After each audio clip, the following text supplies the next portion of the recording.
Halo guys, kembali lagi nih dengan admin. Dan hari ini kita bahas sesuatu yang benar-benar bisa mengubah wajah Indonesia dalam 5 tahun ke depan. Ini bukan teori, bukan wacana juga, tapi arahan langsung dari Presiden Prabowo untuk membawa Indonesia menuju swasembada energi. Ya, kalian nggak salah dengar nih. Indonesia bakal mandiri energi total dan dampaknya nggak main-main. Indonesia bakal cuan ribuan triliun dari negara-negara di sekitar. Loh, kok bisa? Nah, penasaran kan info lengkapnya? Tambah banyak basa-basi. Yuk, kita cari tahu infonya lebih detail lagi, guys.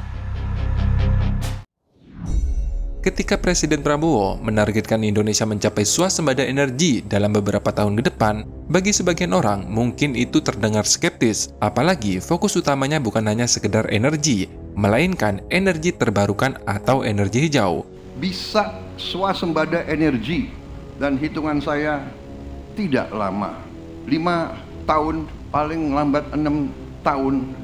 Tapi ini bukanlah omong kosong guys. Faktanya, dari data Kementerian ESDM, potensi energi terbarukan Indonesia itu sangat besar sekali malah, mencapai lebih dari 3.600 gigawatt. Sedangkan data dari Pusat Penelitian dan Pengembangan Teknologi Kelistrikan mengatakan total potensi energi terbarukan di Indonesia mencapai 7.879 gigawatt. Padahal, kapasitas terpasang listrik Indonesia saat ini itu cuma sekitar 105 gigawatt. Itu artinya potensi energi terbarukan Indonesia 75 kali dari kapasitas listrik seluruh Indonesia dari Sabang sampai Merauke saat ini. Jadi, kalau sekarang masih ada kampung-kampung atau desa-desa yang belum teraliri listrik, pertanyaannya sebenarnya bukan mampu atau tidak, tapi mau atau tidak. Energi hijau ini berasal dari berbagai sumber, mulai dari energi surya, panas bumi, energi bayu atau angin, tenaga hidro, dan lain-lain.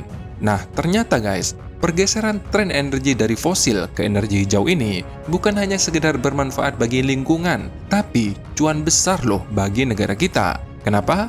Karena alam di negara kita bukan hanya menyediakan energi gratis sampai kiamat, tapi juga menyediakan bahan baku bagi industri vitalnya. Yang perlu diingat, pembangkit listrik hijau punya sifat intermittent alias tidak selalu stabil. Misal nih, pakai tenaga surya, nggak selalu panas kan, kadang mendung, kadang hujan. Sedangkan kalau pakai tenaga angin, ya sama juga, anginnya kadang kenceng, kadang enggak. Maka dari itu, butuh baterai untuk menyetabilkan aliran listrik. Disimpan kalau produksi listrik berlebih dan dilepas saat produksi listrik turun.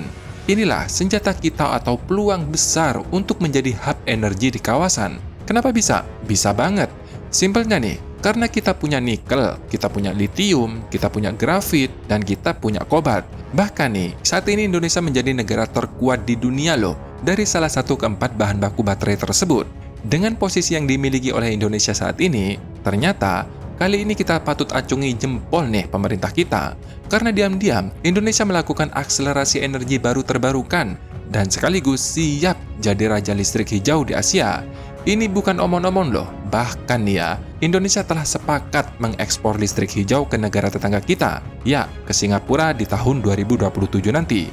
Ekspornya pun tak main-main bro. Di tahun 2035, Singapura itu mengimpor listrik dari Indonesia sebesar 3,4 gigawatt. Di tahun 2035 ini, rencana impor listrik Singapura itu sebesar 4 gigawatt. Nah, kalau mereka mengimpor listrik dari kita sebesar 3,4 gigawatt, itu artinya Indonesia menyuplai sekitar 85% dari target tersebut. Sebenarnya, dulu juga sempat admin bahas tentang impor listrik Singapura ini. Tapi, kala itu Indonesia mewajibkan Singapura harus membangun industri fotovoltaik di Indonesia atau solar panel di Indonesia. Kemudian, ada yang komen nggak percaya tuh. Malah nih ya, ada yang bilang, mau impor listrik kok disuruh bangun pabrik. Nih gua bilanginnya, masih untung waktu itu presidennya Pak Jokowi. Beliau cuma minta bangun pabrik fotovoltaik doang, atau pabrik manufaktur solar panel doang. Nah sekarang, di era Presiden Prabowo, malah lebih kejam bro. Karena Singapura bukan hanya wajib membangun pabrik fotovoltaik, tetapi juga harus membangun industri kabel, data center, dan sekaligus power grid baterai yang nilainya ratusan triliun. Bayangkan, dari industri solar panel, kabel, dan power grid atau baterainya saja, Singapura itu wajib investasi nih, minimal 10 miliar US dollar, ya kurang lebih sekitar 160-an triliun lah. Belum lagi data center nih, yang mewajibkan Singapura membantu Indonesia mencapai target kapasitas data center sebesar 2000 megawatt sebelum 2029. Data center Indonesia saat ini itu kapasitasnya sekitar 1155 megawatt. Kalau targetnya 2000 megawatt, berarti kurang sekitar 845 megawatt. Kalau katakanlah hanyalah data center utilitas dan interkoneksi atau yang paling murah lah, berarti kurang lebih Singapura harus investasi nih, minimal 1 hingga 2,5 miliar US dollar atau sekitar 16 hingga 41 triliun. Dan ini telah disepakati pada Juni 2025 kemarin. Admin bukan hoax, silahkan cari sendiri bro beritanya bro, banyak kok di berita resmi bahkan. Jadi, kalau ada yang bilang kemarin keberatan nih dengan syarat Indonesia sebelumnya, kalau mau listrik hijau nih dari Indonesia, sekarang syaratnya malah nambah. Dan sekarang, Indonesia sedang menggarap proyek ekspor energi terbarukan ke Singapura melalui pembangunan PLTS di Pulau Bulan, Kepulauan Riau. Di tahap awal, ekspor listrik ke Singapura itu hanya sebesar 600 megawatt yang menggunakan kabel bawah laut dan akan bertambah seiring dengan sistem penyimpanan energi baterai atau BES yang nantinya juga akan bertambah. Proyek ini digarap oleh konsorsium Medco bersama mitra regional yang diperkirakan nilai investasinya mencapai sekitar 3 miliar US dollar dengan target mulai beroperasi pada akhir 2027 atau paling lambat awal 2028. Lantas, apa nih manfaatnya bagi negara kita? Tentu banyak sekali bro, khususnya bagi saudara-saudara kita yang ada di Kepulauan Riau. Kenapa? Pertama, jelas investasi masuk sangat besar. Di awal saja, total nilai proyek bisa mencapai 10 hingga 15 miliar US dollar. Artinya, ribuan tenaga kerja akan terserap. Kalau orang udah punya kerja, artinya punya pendapatan, punya duit buat spending. Toko-toko, warung-warung, dan lain-lain ada yang beli karena masyarakat punya pendapatan setiap bulannya. Kemudian juga dapat transfer teknologi, khususnya teknologi PV utility scale, grid interconnection, smart EMS, BESS, HVCD kabel, dan lain-lain. Artinya, SDM kita makin maju, punya skill, punya keahlian.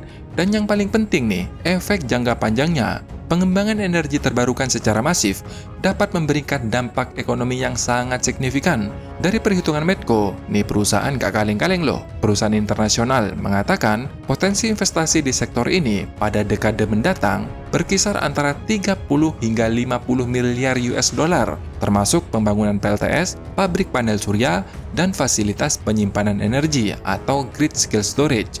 Bayangin aja, sekarang nih ya, investasi Medco di Kepulauan Riau buat bangun PLTS di Pulau Bulan itu sebesar 3 miliar US dollar. Tapi, nilai tawarnya sudah mendatangkan investasi dari Singapura sebesar 10 hingga 15 miliar US dollar. Apalagi nih, potensi investasi di sektor ini dalam dekade ke depan berkisar 30 hingga 50 miliar US dollar. Berapa duit tuh yang bakal datang ke negara kita? Nah, sampai di sini mungkin ada yang bertanya nih, kenapa Singapura mau bang berinvestasi di Indonesia? Simpel aja, ya karena mereka terpaksa. Terpaksa karena tidak punya lahan yang luas untuk membangun PLTS skala besar. Karena PLTS itu membutuhkan lahan yang sangat luas bro. Di sisi lain, Singapura itu lahannya sangat terbatas dan mahal. Ingat, terbatas dan mahal.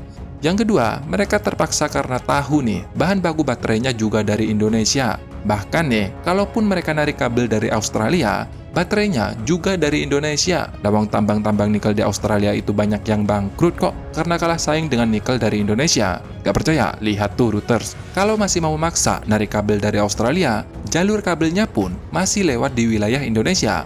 Emang mau negara kita dilewati gitu aja? Ya pastinya dipalak lah. Yang ujung-ujungnya harga listriknya gak bakalan kompetitif. Maka dari itu nih, kita wajib mendukung green energy karena Indonesia bisa loh menjadi powerhouse energi hijau di Asia Tenggara. Kalau listrik dari Pulau Bulan bisa nyebrang hingga ke Singapura, kenapa nggak sekalian ke negara-negara Asia Tenggara lainnya? Karena sekali lagi ya, kita punya senjata yang negara Asia Tenggara lainnya tidak miliki. Apa itu? Ya, bahan baku baterai. Pertanyaannya, apakah Indonesia mau nih menjadi powerhouse energi hijau di Asia Tenggara? Dengan senjata nikel, kobalt, litium, dan grafit yang tak dimiliki oleh negara lain, kita bisa loh bikin seluruh negara Asia Tenggara bergantung listrik hijau pada negara kita. Atau cuma mikir praktis doang, ekspor nikel cepat, lalu puas dengan cuan sesaat. Bertahun-tahun loh, kita impor energi sampai ratusan triliun per tahun. Nah, sekarang ada peluang besar nih untuk kita balas dendam. Masa disia-siakan gitu aja? Nah, gimana nih kalau menurut pendapat kalian? Apakah Indonesia harus fokus hilirisasi nikel menjadi benar-benar baterai, bukan hanya sekedar bahan baku atau katoda doang, sehingga negara-negara di Asia Tenggara bergantung pada grid scale storage yang kita miliki nanti? Silahkan tulis pendapat kalian di kolom komentar, semoga bermanfaat. Terima kasih sudah menonton, sampai jumpa di next video. Dadah!